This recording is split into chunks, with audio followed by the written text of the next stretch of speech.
নদিয়া রাজ শাস্ত্র মেনেই সূচনা করেছিলেন বিরল এই বারোদোল উৎসবের। 12টি বিগ্রহের দোল, তাই বারোদোল। রাজবাড়ির পক্ষের কাজ করা সুবিশাল ঠাকুর দালানের দক্ষিণ দিকে চাঁদনি, সেখানেই বারোদোলের মূল মঞ্চ। নদিয়া রাজের কুলবিগ্রহ হল বড়নারায়ণ। বারোদোলের বড়নারায়ণের সঙ্গে আরও 12টি কৃষ্ণ বিগ্রহ থাকে। নামে বারোদোল হলেও সব মিলিয়ে মোট 13টি বিগ্রহ থাকত বারোদোলের উৎসবে। সেগুলি হলো বলরাম, শ্রী গোপীমোহন, লক্ষ্মীকান্ত, ছোট নারায়ণ, ব্রাহ্মণ্যদেব, গড়ের গোপাল, অগ্রদ্বীপের গোপীনাথ, নদিয়ার গোপাল, তেহট্টের কৃষ্ণরায়, কৃষ্ণচন্দ্র, শ্রী গোবিন্দদেব ও মদন গোপাল।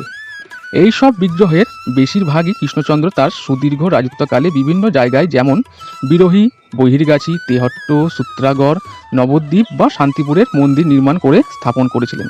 নদিয়া রাজ প্রদত্ত দেবোত্তর সম্পত্তিতে সারা বছর এই সব বিগ্রহের পূজা অর্চনা চলে আসছে সেই কৃষ্ণচন্দ্রের আমল থেকে।